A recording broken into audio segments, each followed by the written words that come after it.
नमस्कार, मेरा नाम है डॉक्टर पुरु धवन और आज इस वीडियो में हम बात करने वाले हैं पार्किंसन पेशेंट की खाने की रिक्वायरमेंट के बारे में। क्योंकि पार्किंसन पेशेंट की जो खाने की रिक्वायरमेंट होती है वो थोड़ी सी डिफरेंट हो सकती है क्योंकि बीमारी डिफरेंट है। तो क्या रिक्वायरमेंट है, क्या देना चाहिए, किस तरह का हमें ध्यान रखना चाहिए, उन सबको चीज़ों को हम डिस्कस करने वाले हैं इस वीडियो के अंदर। तो पार्किंसन को पहले समझेंगे, बॉडी में हो क्या रहा है और उसको हम बेनिफिट ले सकते हैं, कैसे उसको आराम दे सकते हैं खाना बदल के, इसको हम समझने की कोशिश करेंगे। तो शुरुआत करते हैं सबसे पहले आपके ब्रेन से, क्योंकि पार्किंसन जो बीमारी है वो आपकी है ब्रेन की।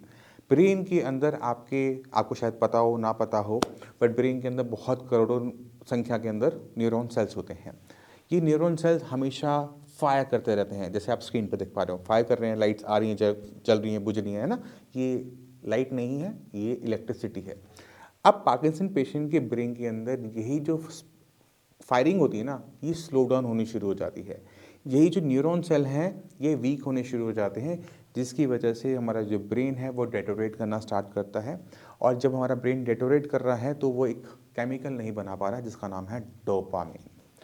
अब जैसे जैसे हमारे ब्रेन के अंदर ये डोपामिन की कमी होनी शुरू होती है तो हम क्या देखते हैं कि न सिर्फ पेशेंट को डिप्रेशन होता है कि अगर हम हंसने वाला कोई जोक है तो हंसी नहीं आ रही, लाइफ के मज़े नहीं आ रहे, गुमसुम बैठा है पेशेंट, बात करने का उसका मन ही नहीं कर रहा, परिवार से बात करने का मन नहीं कर रहा, फ्रेंड से बात करने का मन नहीं कर रहा, यानी उसका मन किसी चीज़ में लगता नहीं। दूसरा उसमें हमें क्या देखने को मिल रहा होता है कि उसका जो मसल्स हैं, मसल्स और ब्रेन का जो कोऑर्डिनेशन है वो कमज़ोर होना शुरू हो जाता है और हाथ में ट्रेमर्स, पैर में ट्रेमर्स, गर्दन में ट्रेमर्स। ये जो ट्रेमर्स आ रहे हैं ये इसलिए हैं क्योंकि ब्रेन के अंदर जो केमिकल बनता था डोपामिन वो नहीं बन पा रहा, क्योंकि ब्रेन के जो सेल्स हैं उनको किसी ना किसी तरीके का डैमेज हो रहा है। और ये डैमेज जैसे जैसे बढ़ेगा वैसे वैसे पेशेंट की कंडीशन डे बाय डे और सिवियर होगी। अब अक्सर क्या होता है कि इस डोपामिन की कमी के लिए हम डोपामिन बाहर से ले लेते हैं, जैसे हम सिंटोपा ले लेते हैं या फिर लियोडोपा ले लेते हैं। तो जैसे हम उसको लेते हैं फटाफट हमें तेज़ी से आराम देखने को मिल जाता है, बट क्योंकि बॉडी नहीं बना रही होती, कॉन्टीन्यूसली नहीं बना रही होती, जब हम गोली देते हैं तभी वो हमारी बॉडी में जाता है, तो उसका जो असर होता है ना वो थोड़ी देर के लिए होता है, कुछ देर काम करेगा फिर वो बॉडी वापस दोबारा ट्रेमर शुरू हो जाएंगे। अब हमने क्या करना होता है, अगर हम चाहते हैं कि हमारा जो पेशेंट है वो अच्छे से ठीक हो, तो हम खाने की भी हेल्प ले सकते हैं, क्योंकि खाना जब टेस्टी होता है ना, इंटरेस्टिंग होता है ना, पेशेंट 2 रोटी एक्स्ट्रा खा जाता है।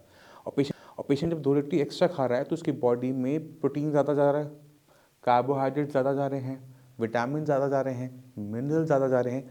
और ये जो एक्स्ट्रा ज़्यादा ज़्यादा ज़्यादा जा रहा है वो ब्रेन को भी ज़्यादा ज़्यादा ज़्यादा ज़्यादा मिल रहा है। सही क्या गलत? तो हमने क्या करना होता है, हमने अपना जो इनटेक है उसको इतना पावरफुल बना देना होता है कि पेशेंट की जो बॉडी है वो हैप्पी रहना शुरू करे, उसमें जो एनर्जी का जो फ्लो है वो बेटर होना शुरू हो जाए, टिश्यू है वो रिपेयर हो, चाहे वो ब्रेन का है, चाहे वो बॉडी का है, चाहे वो मसल्स का है। क्योंकि जब टिश्यू को हेल्दी लगेगा, ब्रेन के सेल्स को अच्छा लगेगा, बॉडी के सेल्स को अच्छा लगेगा, तो हमारी बॉडी बेटर परफॉर्म करती है।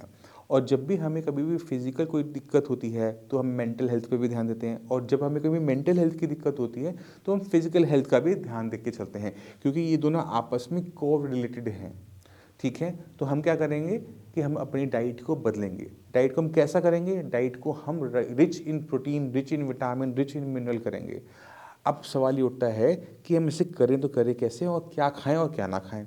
तो एक और दिक्कत मैं आपको इससे पहले समझाना चाहूँगा कि दिक्कत क्या होती है। हमारा जो पेट होता है ना वो एक गुब्बारे की तरह होता है, तो उसकी एक लिमिट है कि उसमें आधा किलो सामान आएगा, 1 किलो सामान आएगा, उससे ज़्यादा खाना हमारे पेट में नहीं जा सकता।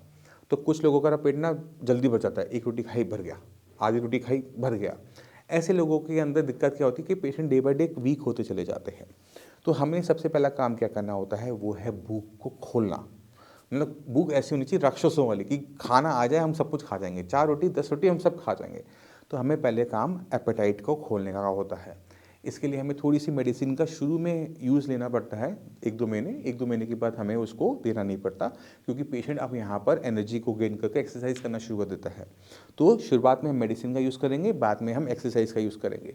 अब पेशेंट ने करना क्या होता है कि जो वो खाना खा रहा है ना, उस हर चीज़ की जो न्यूट्रिशन वैल्यू है ना उसको आइडिया लगाओ कि जैसे क्या ये खाना एक जिम वाला बच्चा खाएगा?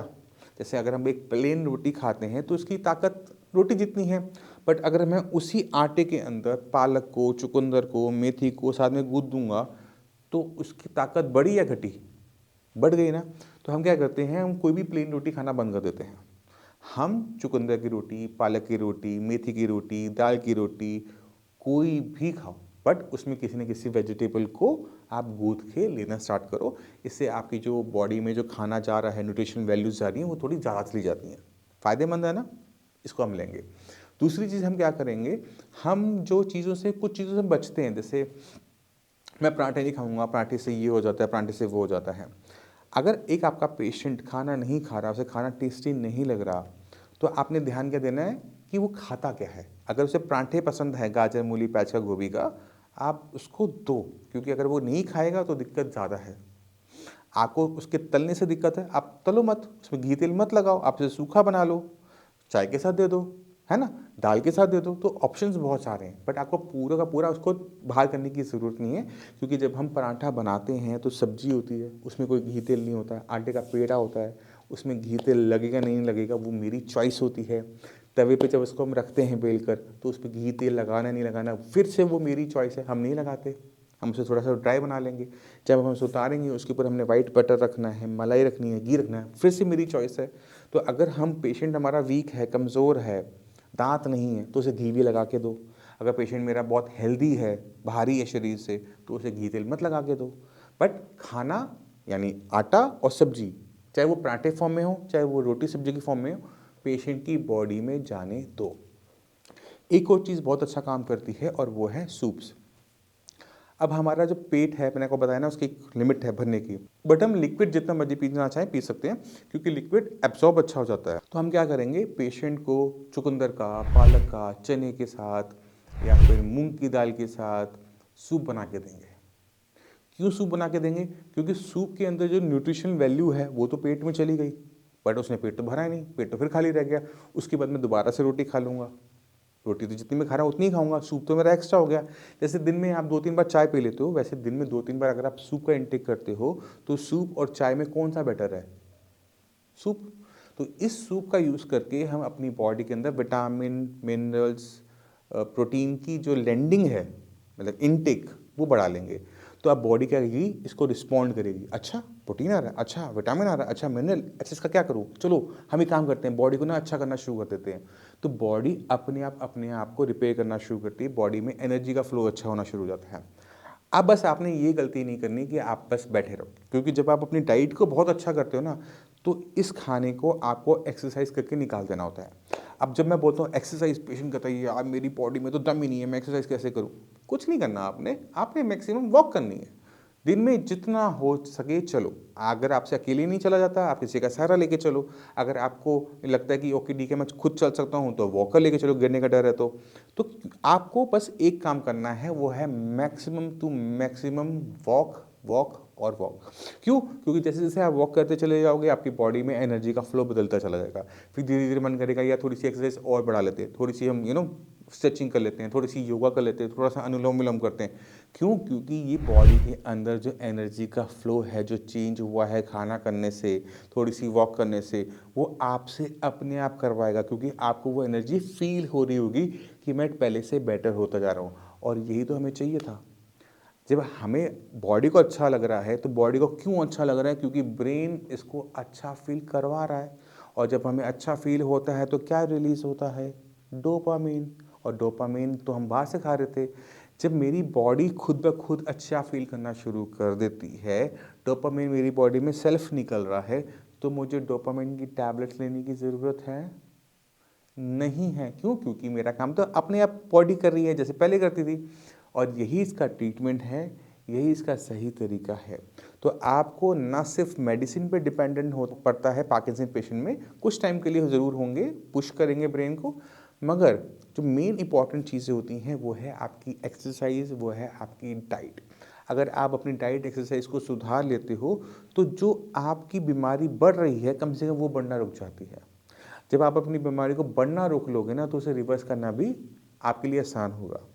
तो आपको अपनी बॉडी को अंडरस्टैंड करना है, अपने ब्रेन को अंडरस्टैंड करना है, अपनी बीमारी को अंडरस्टैंड करना है, उसके बाद आप अपना एक्शन ले लेना।